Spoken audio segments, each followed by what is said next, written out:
자, 그럼 마지막 19장의 마지막 부분, 19장은 소비와 투자 두 부분으로 구성되어 있습니다. 그 중에서 마지막 부분은 이제 투자에 대해서 보겠습니다. 투자의 주요 이론, 그 다음에 투자가 이자율과 반대로 움직이는 이유, 투자 함수를 이동시키는 요인들, 호황기에는 투자가 증가하고 침체기에는 투자가 감소하는 이유 등을 살펴보겠습니다. 일반적으로 투자는 이 세 종류로 되어 있습니다. 투자를 분류해보면 기업 고정 투자가 있고, 그 다음 주택 투자, 재고 투자, 이렇게 크게 세 개로 나눕니다. 뭐 세 개 중에도 이거 두 개를 또 합칠 수도 있고, 재고는 완전히 좀 다른 개념이죠. 재고라는 것은 사실은 판매 목적으로 만들었는데 판매되지 못하고 쌓여있는 물건, 그것도 투자로 간주합니다. 판매는 안 됐으니까 투자로 간주하죠. 그게 재고입니다. 재고고, 창고에, 기업의 창고에, 물론 이제 예상 밖으로 판매가 안 돼서 쌓였을 수도 있고, 아니면 어떤 적정한 정도를 유지하는 차원에서 가지고 있을 수도 있습니다. 이게 있고, 그 외 일반적인 투자는 이렇게 크게 양쪽으로 나눕니다. 기업 투자, 주택 투자. 주택 투자는 우리가 소위 이렇게 소비를 이야기할 때 가게가 지출하는 모든 것은 소비다라고 이야기했지만 단 예외가 하나 있다라는 이야기를 하죠. 주택 투자, 신규 주택 투자, 신규 주택 구입, 이거를 제외한 모든 가계의 지출은 소비다라고 했습니다. 그래서 가계에서 지출하는 부문 중에서 예외적으로 하나, 이것을 주택 투자라고 이야기하죠. 그러니까 개인 주택, 집을 짓는 거, 아파트를 뭐 산다, 산다는 것이 이제 신축 아파트를 산다, 뭐 이런 것들이 주택 투자. 소비하고 투자의 차이는, 제일 큰 차이는 왜 이걸 투자로 분류하느냐라고 하면 굉장한 내구성이 있기 때문에 그런 겁니다. 그냥 굉장한 내구성이 있고 있어서 이제 이건 투자로 간주합니다. 그리고 주요 투자는 사실은 기업의 고정 투자입니다. 기업의 고정 투자인데 고정 투자는 왜 고정 투자라 그러냐, 기업 투자라 그러지 왜 픽스드 인베스트먼트라고 하느냐에 대해 가지고는 이 재고하고의 차이 차원에서 이렇게 용어를 만들었습니다. 그래서 한동안 기업이 계속 오랫동안 가지고 있는 차원에서의 투자다 라고 이제 고정 투자라고 합니다. 예를 들어서 공장이나 시설이나 뭐 기업의 공장 건물, 아니면 공장에 설치되어 있는 기계 같은 것은 오랫동안 그걸 운영합니다. 그래서 고정 투자라고 볼 수 있죠. 이것도 사실 나누면 여러 종류로 나눕니다. 기계류도 되고, 그 다음 건물류. 건물이라는 것이 여기 들어가는 주택하고 다릅니다. 주택에 들어가는 것이 아니라 공장 건물은 그냥 기업 고정 투자에 들어갑니다. 공장 건물, 기계, 그 다음에 운송 장비. 기업들이 사용하는 트럭이랄까, 아니면 포크레인이랄까, 뭐 온갖 운송 장비, 트레일러랄까, 그런 것들도 다 고정 투자에 들어갑니다. 그 외에 농업 부분에서도 상당히 많은 부분이 고정 투자에 들어가는데, 농업을 이야기하면 예를 들어서 우리가 객토라는 이야기를 쓰죠. 객토라는 것은 농업 부분에서 한 지역에서 같은 농사를 계속 짓다 보면 지력이 떨어져 가지고 생산성이 떨어집니다. 그런 경우에는 다른 데서 흙을 퍼와 가지고 새 흙을 집어넣죠. 새 흙을 넣어 가지고 뭐 바꾼다든지 추가를 한다든지 해서 땅의 품질을 높입니다. 농산물이 생육할 수 있는 더 품질을 높이죠. 그런 식으로 딴 데서 흙을 퍼와 가지고 붓는 것도 투자인 거죠. 땅에 대한 투자죠. 그러니까 붓는 흙도 투자고, 아니면 뭐 우리가 경지 정리라는 이야기도 합니다. 요즘에는 뭐 거의 없죠. 대부분 다 돼 있으니까. 옛날에는 삐뚤삐뚤 자연스럽게 발생했던 이 농지 같은 게 지금 바둑판식으로 반듯하게 돼 있죠. 그걸 왜 반듯하게 만들었냐고 하면, 반듯하게 만들면 결국은 도로 면적이 줄어듭니다. 도로 면적이 줄어들어 가지고 도로가 더 반듯하게 효율적으로 됨으로써 삐뚤삐뚤 가는 것보다는 똑바로 하게 되면 도로가 총 차지하는 면적이 줄고 전체적으로 경지 면적이 늘어날 수 있습니다. 또한 더 중요한 것은 반듯하게 해야만이 기계를 쓸 수 있습니다. 기계를 써가지고 농사를 지을 수 있는 거죠. 그런 차원에서 그 농지를, 뭐 논 같은 거를 다 엎어가지고 반듯하게 만드는 경지정리, 그 과정에서 투입된 돈도 몽땅 다 투자로 간주합니다. 그래서 많은 부분이 투자죠. 어쨌든 기업이 지출하는 모든 것, 농민도 기업입니다. 농민이 집에서 자기가 가게 생활하는 거야 가게지만, 농민도 농사활동은 다 기업이죠. 농민, 어민, 뭐 아니면 기업인, 그 제조 할 것 없이 모든 기업들이 지출하는 모든 것은 투자다라고 생각하면 되죠. 그 다음에 가게가 지출한 것 중에서 유일하게 신규 주택 구입은 또 투자다. 그래서 이게 주로 투자입니다. 전 구판까지는 이 기업 고정 투자, 주택 투자, 이렇게 재고 투자 세 개를 나눠 가지고 세 개의 각각 원리를 이야기했습니다. 했는데 10판으로 오면서 이 부분이 좀 줄어들면서 요 부분만 다루게 될 겁니다. 기업 고정 투자. 그래서 상대적으로 줄면서 덜 중요한 주택 투자와 재고 투자는 빼겠습니다. 그래서 지금부터는 기업 고정 투자 이걸 주로 보겠습니다.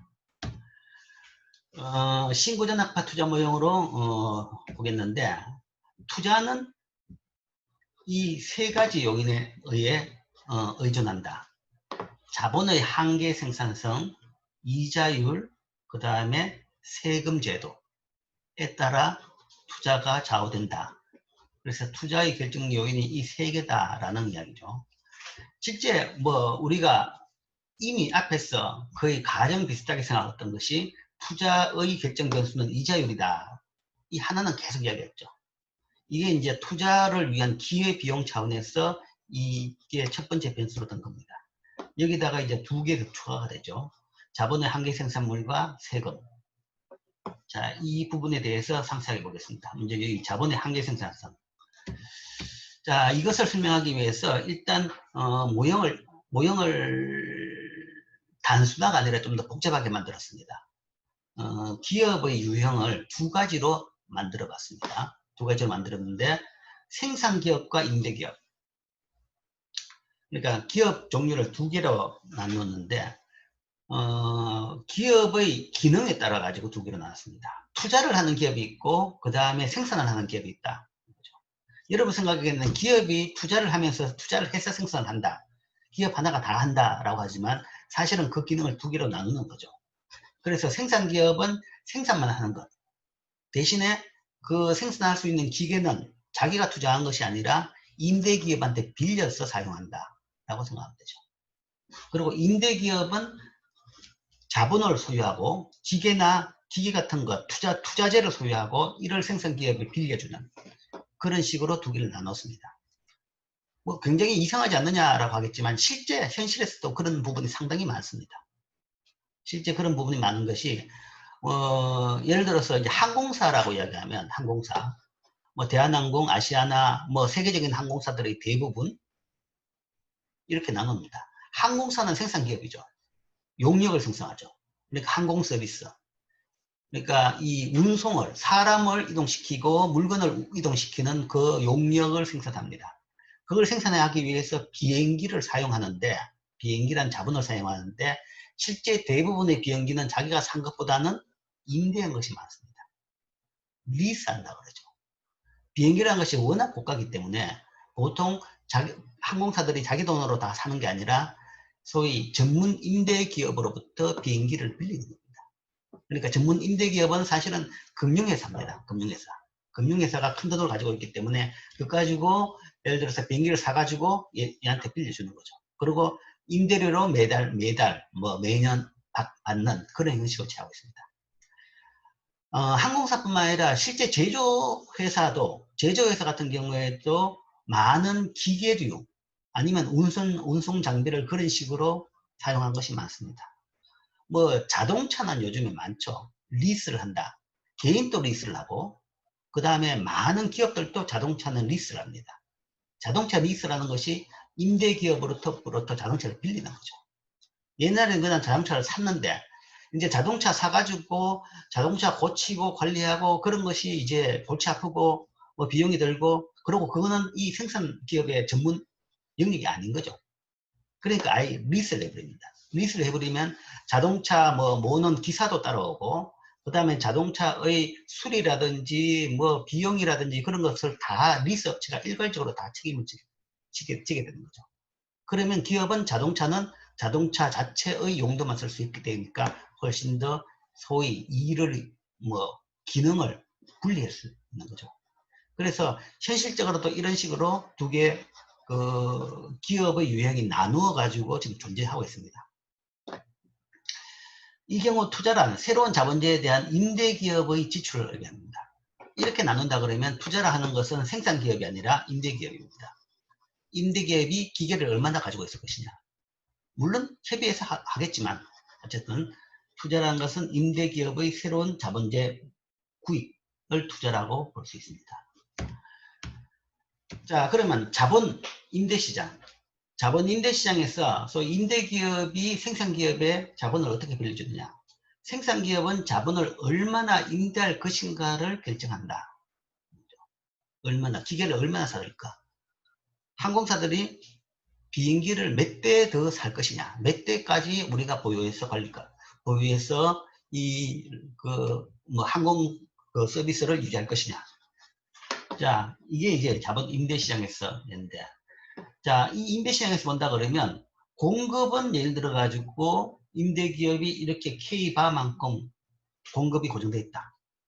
뭐 보잉사하고 계약해 가지고 100대 정도 우리가 가지고 있다. 그러면 그때 실제 이제 결정되는 것은 자본의 수요에 따라 가지고 균형이 결정됩니다. 자본의 수요에 따라 균형이 결정되는데, 그런데 이제 균형이 결정된다고 하더라도 균형량은 사실은 고정됩니다. 공급량만큼.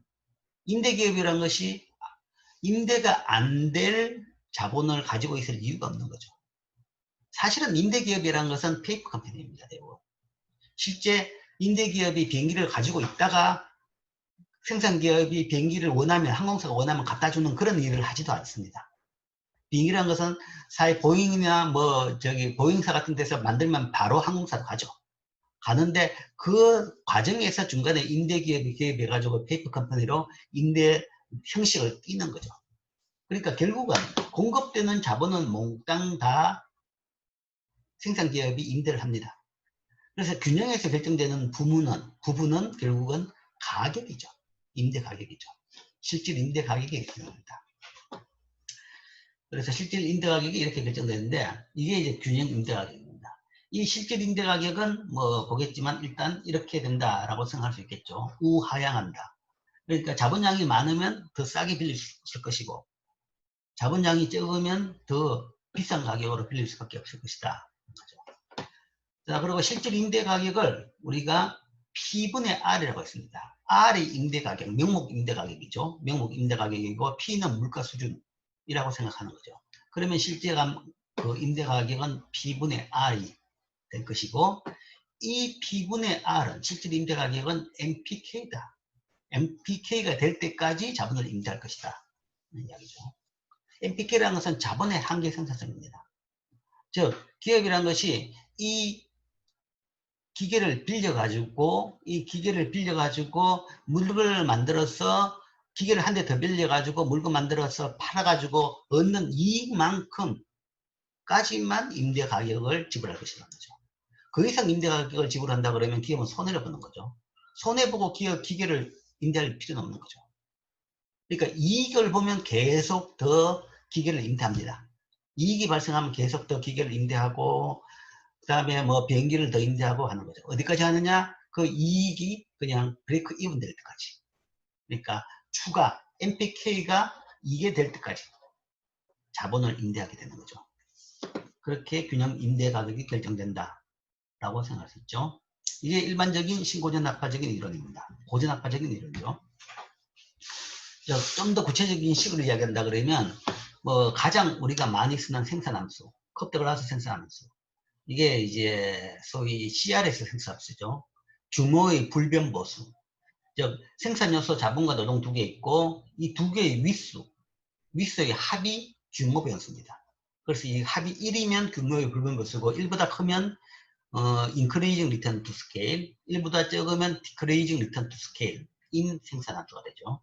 거기다가 기술 수준 A를 곱한, 이게 가장 흔하게 쓰는 생산함수죠. 여기에 균형적고도라는 것은 P분의 실질 임대 가격이 MPK다 그러는데, 그럼 MPK 자본의 한계의 생산성을 이 함수에서 수식으로 구해보면 이 함수에서 K로 미분한 값이죠. 1개 더함수를 자본의 한계 생산성이라고 이야기합니다. 그래서 이걸 K에 대해서 미분을 하게 되면 K의 윗수 알파가 나오고, 그 다음 A, 그 다음에 K 알파에다 1을 빼야 되죠. 그죠? K 알파 빼기 1, L1 빼기 알파 이건 그대로 있고, 그렇기 때문에 그걸 다시 쓰면 K분의 L에 1 빼기 알파 승이 되죠. 그래서 이게 자본의 한계의 생산성입니다. 자, 논리적으로 MPK가 실질 임대 가격하고 동일할 때까지 고용을 임대를 한다. 그렇죠?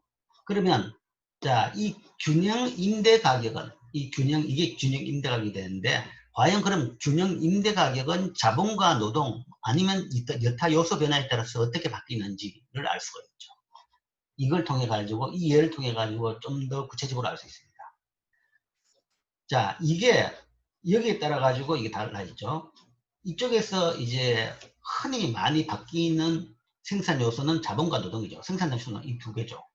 그리고 물론 이제 A도 바뀔 수 있습니다. A라는 것은 기술 수준이죠. 그래서 A라는 것은 대부분 떨어지는 것보다는 점진적으로 커지죠. 즉 기술 진보가 A가 커진다 그러면 기술 진보된다. 기술이 발전할수록 임대 가격은 높아지는 거죠.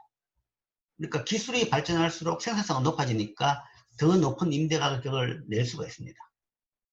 기술이 발전한 것은 같은 물건을 더 싸게 만들 수 있다는 거죠. 그렇게 되면, 또는 그 기계에서 동일한 기계에서 그 상품을 더 많이 만들 수 있는 것을 의미합니다. 그렇다 그러면 기술 발전에 따라서 지불할 수 있는 임대 비용도, 임대 가격도 더 높아질 수 있는 거죠. 또는 노동이 늘면 여기서 L이 늘면 이 MPK도 늘어납니다. 노동이 늘면 자본의 한계 생산성도 늘어난다. 그러니까 기계에 대한 임대 가격도 상승할 수 있다. 노동이 늘면 왜 늘어나냐 그러면, 쉽게 이야기하면 기계에 붙어서 일하는 사람 숫자가 늘어나는 거죠.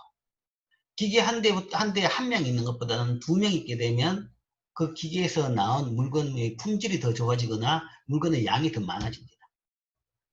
그래서 기계 한 대당 생산성은 더 높아지죠. 인건비 따져가지고 총생산성을 따진다 그러면 다른 문제겠지만, 여기서는 딱 기계의 생산성만 보는 겁니다. 기계의 생산성. 기계 한 대당 자본의 생산성만 보는 거죠.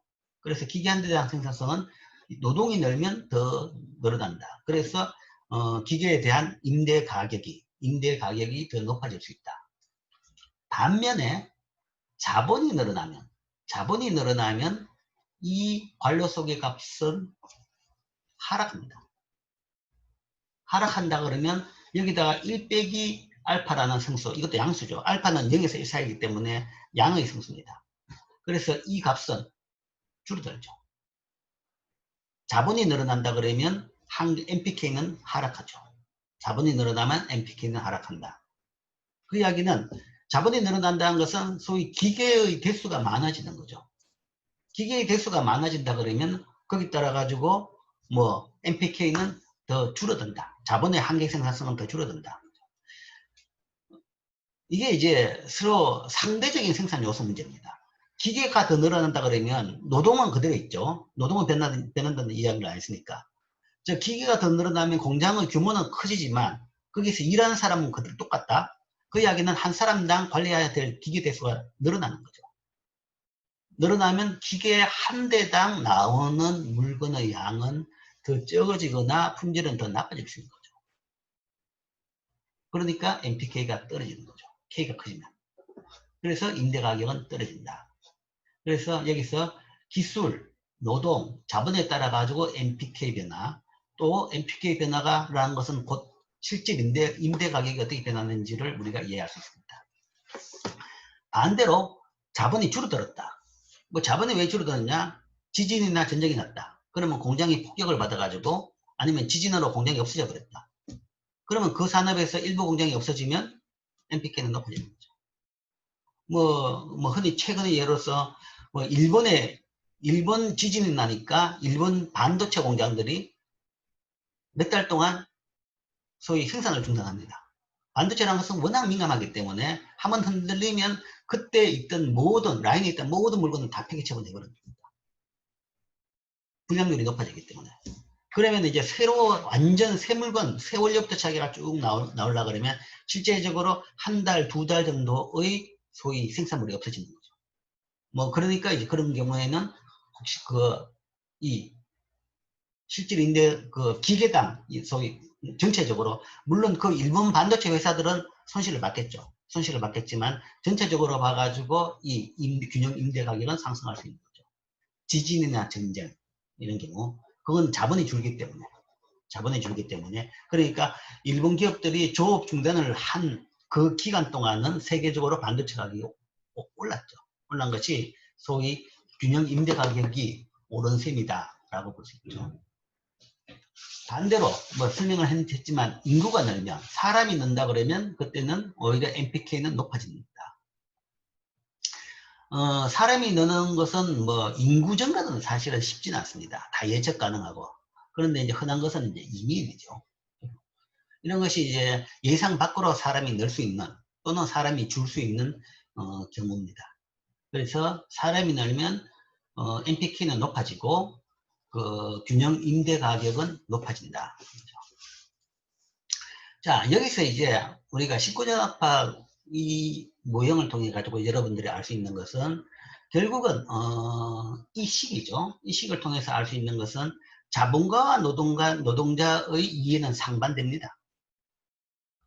노동자가 많아지면 자본가가 이익을 보고 자본이 많아지면 근로자가 이익을 봅니다. 자본이 많아지면 임금이 오르고 자본이 많아진다는 것은 기계가 많아지는 거죠. 기계가 많아진다 그러면 기계의 생산성은 떨어지지만 1인당 생산량은 더 늘어납니다. 그래서 기계가 많으면 임금이 오르고 그러니까 자본이 늘어나면 근로자는 이익을 더 나아지고 반면에 근로자가 많아지면 자본에서 생산성이 높아지는 거죠. 그게 이 소위 신고전약파적 생산함수 이 함수의 가장 두드러지는 특징입니다. 뭐 또 기술 진보도 뭐 이야기했죠. 이게 기술 진보가 된다 그러면 실질 임대 가격은 높아진다. 또한 기술 진보하고 같은 기능을 하는 것이 탈규제입니다. 탈규제. 규제가 있었다. 그러면 그 규제를 없었다.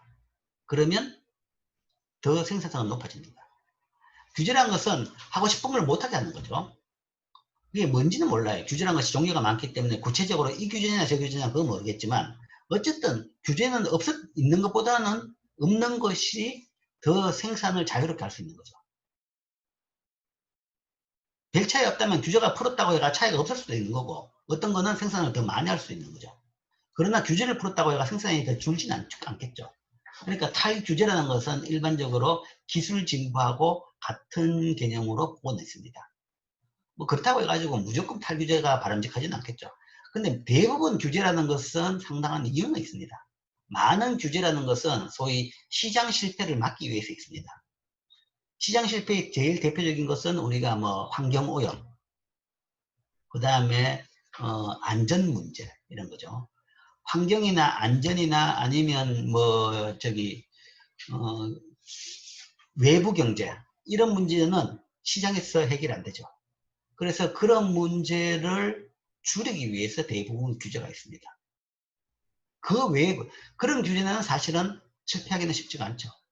그리고 뭐 당연히 필요한 것이고 그러나 그런 것이 아닌 뭐 이 지역적인 아니면 일부 계층의 이익을 위해가 존재하는 그런 규제들이 있죠. 그런 규제는 당연히 없애면 기술 진보하고 동일한 정도의 그런 효과를 냅니다. 자, 임대기업의 투자 결정. 임대기업은 새로운 자본주의에 대한 투자에 따른 편익이 비용을 상승할 때 투자합니다. 그러니까 기계를 한 대 더 사들여가지고 임대로 내고 나서 돈이 남으면 당연히 기계를 한 대 더 임대하게 되는 거죠.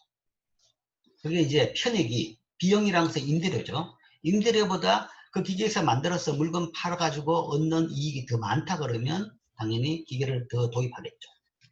그래서 임대기업은, 그러니까, 내가 말을 잘못했네. 그거는 생산기업 이야기고, 임대기업에 대해 가지고, 임대기업은 새로운 자본주의 투자에 따른 편익이, 비용을 상회한다. 임대기업으로서의 새로운 자본주의 투자에 따른 편익은 이게 임대료입니다.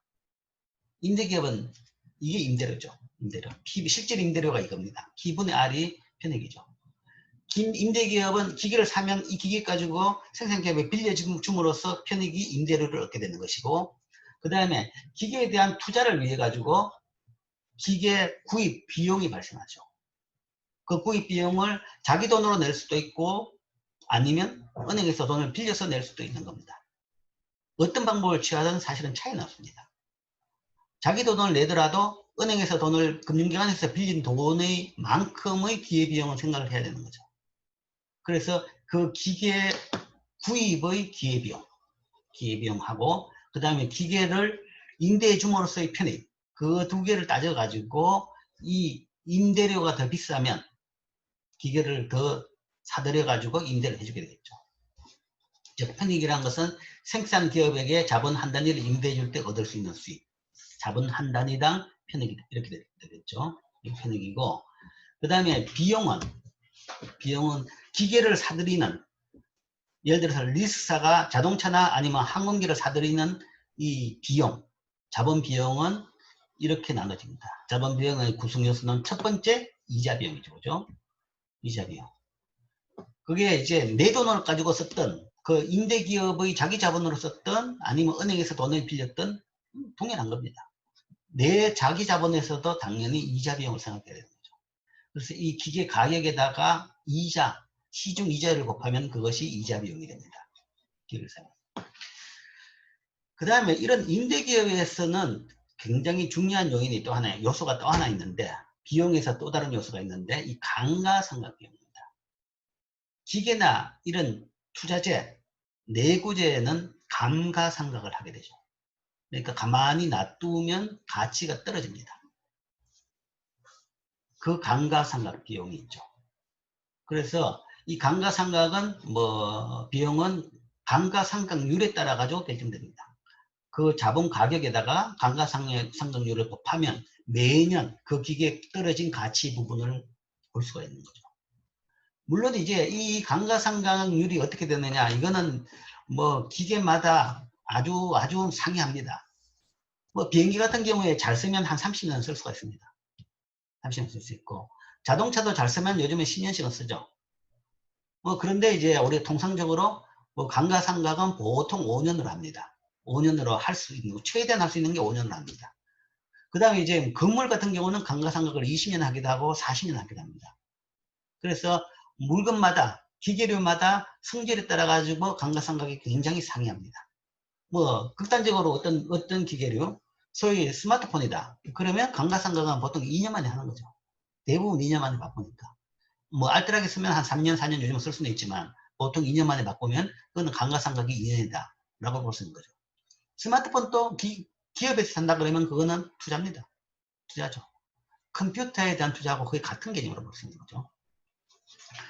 그래서 이제 이게 얼마냐에 대해 가지고는 답이 있는 건 아닙니다. 그러나 이제 이거 자체가 세금의 중요한 기능을 하기 때문에, 세금의 중요한 역할을 하기 때문에, 보통 세법으로 이거 정해놓죠. 정해놓고, 대부분 경우에 세법으로 기계류는 다 5년의 감가상각할 수 있도록 해줍니다. 하는 것은 맥시멈 5년, 그러니까, 맥시멈이 아니죠. 한 해 할 수 있는 것이, 그러니까 맥시멈 5년이라는 이야기는 기계 가치의 20%를 맥시멈 할 수 있는 겁니다. 그것보다 적게 하는 건 자유죠. 10% 해도 되고 5% 해도 되는데 맥시멈 20% 할 수 있다. 그리고 처음 5년 내에 다 해야 되는 건 아니라 언제든지 할 수는 있다. 할 수 있는 거죠. 그래서 맥시멈 정도의 매년 할 수 있는 맥시멈 정도를 국가에서 세금 제도에서 보통 이걸 정해줍니다. 정해주는데 보통 5년이고, 건물주 같은 경우에는 20에서 40년 사이로 건물 종류에 따라서 감가상각하게 해줍니다. 그래서 이런 비용이 발생하죠. 그 다음에 이제 시가평가, 그러니까 자본을 사가지고 나중에 이제 폐기 처분할 때까지 다 쓴다 그러면 문제가 없는데 중간에 바꾸죠. 그런 경우에는 중간에 바꿀 때 항상 시가평가를 해야 되기 때문에 자본 손실 비용이 있습니다. 자본의 가격이 변하는 거죠. 가만히 있어도 가격이 변합니다. 대부분 자본주의 가격은 지속적으로 하락합니다. 왜냐하면 대부분 자본주의라는 것은 소위 기계류죠. 기계류인데 기계류는 기술 발전에 따라 가지고 생산성이 높아지니까 기계류의 가치는 점점점 떨어집니다. 가격은 떨어지는 거죠. 더 싸게 만들어내는 거죠. 그러니까 가치가 떨어진다는 그런 요인도 있죠. 그 다음에 뭐 시장 수급에 따라서 변하는 이런 요인 때문에 자본 손실 비용이 발생합니다. 그래서 이 세 개 비용의 합을 자본 비용이라고 할 수 있습니다. 그래서 그걸 식으로 한다 그러면 요거 가격에다가 이자율을 곱한 것이 이자 비용이고 감가상각률을 곱한 것이 감가상각 비용이고 그 다음에 자본 가치 변화, 가격 변화 이게 가격 변화가 됩니다. 이거 세 개를 합친 것이 자본의 비용입니다. 임대기업이 자본을 사들이면 그 자본의 비용이 이렇게 된다. 그럼 이걸 조금 더 이제 PK가 여러 군데 보이니까 이걸 묶으면 PK를 묶으면 I 더하기 델타 빼기 이거는 PK가 아니라 델타 PK죠. 그래서 델타 PK에다가 PK를 다시 나눠 가지고 이렇게 쓸 수 있죠. 그래서 명목 비용은 이렇게 쓸 수 있고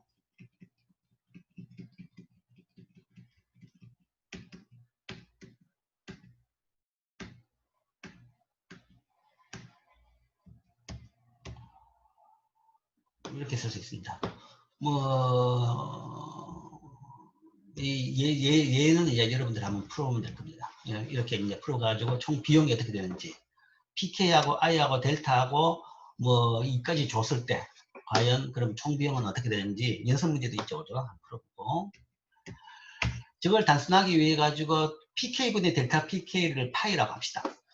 이 개념은 그러니까 가격, 자본주의 가격의 증가율인데 가격 증가율은 그냥 인플레이션 레이트라고 생각하면 되는 거죠. 뭐 특별히 그 가격이 사회 전체 인플레이션 레이트라고 생각하면 되는 겁니다. 그래서 이게 파이라고 하고 그렇게 되면 다시 쓰면 비용은 이렇게 되는 거죠. 이 부분을 파이로 바꿨죠. 그래서 I 플러스 델타 빼기 파이 곱하기 PK 이것이 명목 자본 비용입니다. 자본 비용이고 요걸 다시 또 쓴다 그러면 I 빼기 파이 하게 되면 이자율에다가 인플레이션 레이트를 빼면 실질 이자율이 되는 거죠. 그래서 실질 이자율 더하기 델타로 다시 쓸 수 있습니다. 이게 그 명목 자본 비용이고 여기다가 실질 자본 비용을 한다 그러면 이 비용에다 P를 나누면 되는 거죠. 나누면 이게 실질 자본 비용이 됩니다. 이것을 보면 자 실질 자본 비용은 자본의 상대 가격 요게 자본의 상대 가격이죠. 자본의 상대 가격이 올라갈수록 비용이 높아집니다. 자본의 가격이 높을수록 살 때 자본 구입 비용이 높아지는 거죠. 당연히. 그 다음에 이자율이 높아질수록 소위 이자 비용이 높아지니까 비용이 높아집니다. 세 번째, 감가상각률이 높아질수록 이것도 자본의 비용이 높아지는 거죠. 그래서 자본의 실질 자본 비용은 이런 세 변수에 따라 가지고 요거에 따라 가지고 달리겠죠. 근데 이제 물론 이제 델타는 그렇게 크게 좌우되는 변수는 아닙니다. 이거는 이제 기술적인 변수이기 때문에 큰 차이는 없고 이제 R이죠. R. 주로 이제 R에 따라서 실질 자본 비용이 변한다. 이게 제일 중요한 포인트입니다. 왜 투자가 이자율에 따라 변하냐? 바로 여기 있는 거죠. 자, 임대기업의 이윤율은 소위 이윤이라는 것은 수입에다가 비용을 빼는 겁니다. 수입이 이거죠. 단위당 수입. 기계 한 개 단위당 수입은 소위 실질 임대료입니다. 그 다음에 단위당 비용은 기계 구입 비용이죠. 단위당 기계 구입 비용. 이게 되는 거죠. 이게 기업의 이윤율입니다. 임대기업의 이윤율이고, 이것은 P분의 R이 NPK라고 했으니까 이게 NPK이고, 이걸 다시 쓰면 이렇게 되는 거죠. 이렇게 되면 이윤율이 양이다 그러면 K를 증가시키면 이윤이 커지는 거죠. K를 증가시키면 이윤율이 양이다. 이윤율이 양일 경우에는 이게 이윤율이 되고 이윤율이 양이다 그러면 그때는 당연히 K를 증가시켜야 되죠. 기계를 더 구입할수록 이윤이 발생하니까 K를 증가시키게 되겠죠. 물론 증가시키다 보면 NPK가 떨어지가 이윤율이 다시 떨어지겠죠. 그래서 어디까지 증가시키느냐? 이윤율이 0이 될 때까지 계속 임대기업은 자본을 더 확충합니다. 확충해가 빌려주는 거죠. 만약 이윤율이 음의 형태다. 그러면 이건 과잉 임대를 해주고 있는 겁니다. 손해까지 보고 임대를 해주고 있는 거죠. 그러면 손해를 줄이려고 그러면 임대량을 줄여야 되죠. 임대량을 줄이고 자본 스탁을 줄이는 거죠. 자본 스탁을 줄임으로써 이윤을 증가시킬 수 있다. 손실을 줄이는 거죠. 손실을 줄일 수 있다. 그래서 기업은 자본의 감가, 이런 경우에 임대해 준 것을 뺏지는 못하지만 대부분 감가상각분을 대체하지 않음으로써 자본 스탁을 감소시킬 수가 있는 겁니다. 왜 이런 일이 생기느냐? 왜냐하면 그 임대해 줄 때는 양이었는데 그 뒤에 이자율이 바뀌었다든지 이자율이 상승했다든지 그래서 이게 음이 되는 경우가 생깁니다. 그렇다 그러면 계약 내에 임대해 준 걸 뺏지는 못하지만 다음에 감가상각할 때는 그거를 임대를 안 해준다든지 아니면 이 임대료를 조정한다든지 그런 방법으로 이 문제를 줄이는 거죠. 자, 순투자, 정투자. 순투자라는 것은 델타 K, 자본의 변화량입니다. 즉, 이거는 이거죠. 델타 K는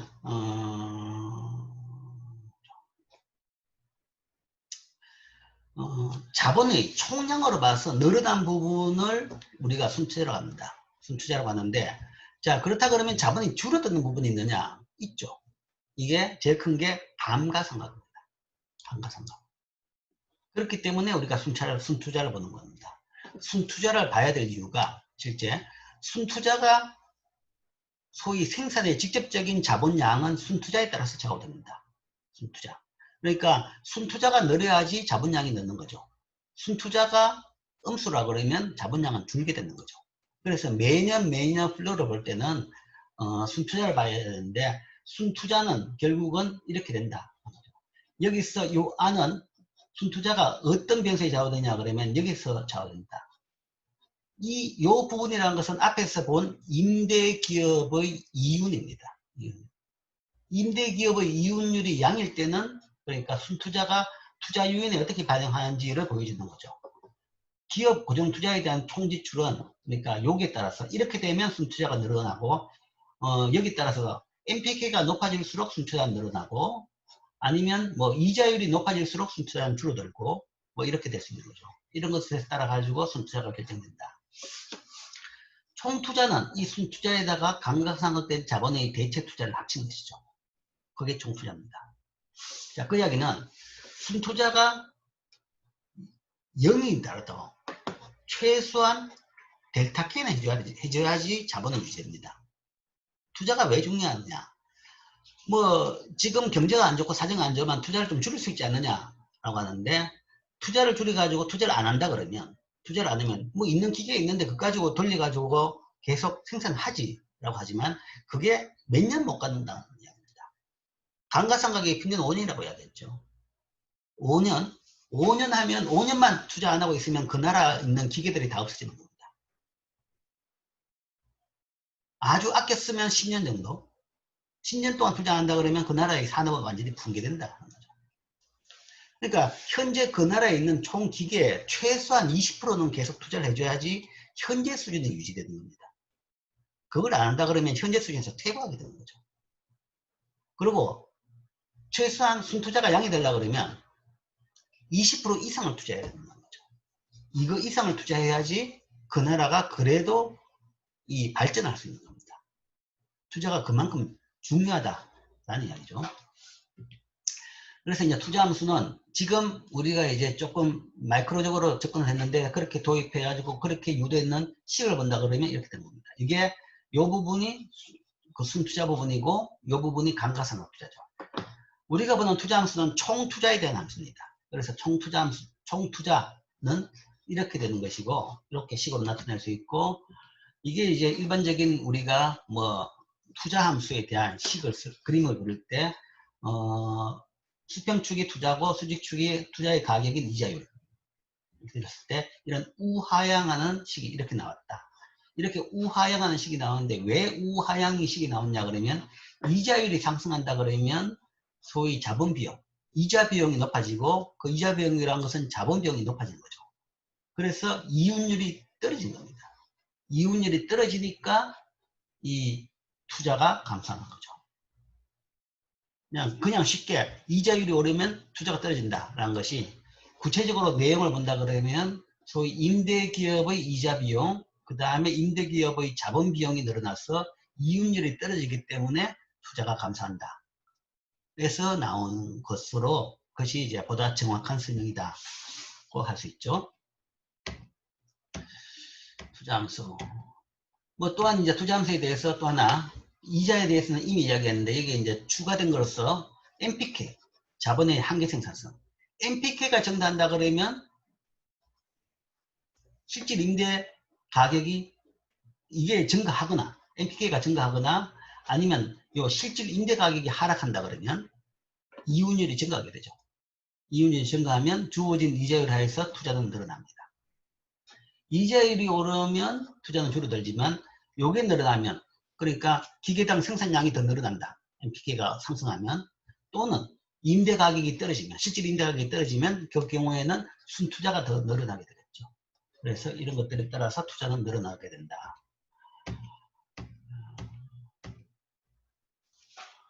뭐 당연히 세금도 중요하겠죠. 기업으로서는 이익을 볼 때는 이익은 세후 이익입니다. 세후 이익이라서 뭐 세금도 중요하죠. 근데 그거는 이제 총 기업의 생산 규모를 결정할 때 문제고 투자의 세금은 굉장히 중요한 영향을 미치는데 이거는 이제 많은 부분에서 투자에 대해 가지고 기업은 국가에서 보통 마이너스 세금으로 세금을 부과합니다. 자, 투자에 영향을 미치는 가장 중요한 그 기업에 영향을 미치는 가장 중요한 세금은 법인세하고 투자세액공제 이 두 개 있습니다. 법인세는 총 이익에 따라 가지고 부과되는 부분이고 투자세액공제라는 것은 투자에 대해 가지고 인센티브 차원에서 세금을 깎아주는 겁니다. 자, 법인세는 이윤에 부과되는 세금이죠. 일반적으로 기업의 세금이죠. 근데 이거는 보시고 그래서 법인세는 당연히 법인세가 높을수록 기업은 투자를 줄이는 거죠. 법인세가 높으면 기업을 해가지고 돈을 못 버니까 당연히 투자를 줄입니다. 법인세가 낮아지면 더 투자를 늘리게 되겠죠. 그래서 법인세가 투자에 영향을 주고 투자세액공제라는 것은 이제 반대의 세금, 마이너스 세금입니다. 투자했는 만큼 세금을 법인세를 줄여주는 거죠. 왜냐하면 투자를 통해 가지고 기업의 규모를 늘려서 고용을 더 하라라는 것이 기본적인 그 철학입니다. 그래서 대부분 나라들이 투자세액 공제를 하고 있죠. 자본에 대한 지출에 대해서 일정 비율만큼 기업이 납부하는 세금을 감소시킵니다. 납부하는 세금은 법인세입니다. 법인세를 감소시켜주는 거죠. 그래서 투자세액 공제는 PK를 효과적으로 하락시키는 역할을 하고 있죠. 그래서 이윤율과 투자 의욕을 제고한다라는데 요즘에는 솔직히 난 이게 조금 의문은 드는데 궁극적으로는 사실은 고용 차원에서 보지만 실제 요즘에 투자가 그렇게 고용에 영향을 주느냐에 대해 가지고는 퀘스천입니다. 그러니까 많은 뭐 예를 들어서 삼성전자가 대형 투자를 한다 그러는데 실제 고용 효과는 별로 없죠. 너무나 자동화되고 고가 기계를 투자를 하는데 뭐 액수에 따라 공제를 해주니까 공제는 됩니다. 공제는 되는데 그런데 그런 공제를 해주면 그만큼 고용이 됐냐? 고용은 사실은 몇 차이가 없어요. 자동화된 기계니까. 그러니까 이게 투자세액 공제를 볼 때 완전히 그냥 자동화된 기계를 볼 것이냐 아니냐 그건 한번 생각을 해봐야 됩니다. 그런 고용 차원에서 본다 그러면 오히려 고용에 대해서 직접적으로 세액 공제를 해주는 편이 낫지 투자세액을 통해서 하는 것은 뭐 효과가 그렇게 높지가 않다라고도 볼 수 있죠. 물론 이제 투자를 많이 해가지고 기업이 발전해가지고 이익을 많이 내서 법인세를 많이 내주는 그 부분은 또 있습니다. 그 부분이 기여를 하고는 있죠. 그 차원에서 봐야겠지만 고용 효과가 가지고는 투자세액 공제의 기능이 옛날보다는 많이 줄었다. 자, 투자에 대한 그 다음에 또 뭐 하나의 이론이 토빈의 Q 이론입니다.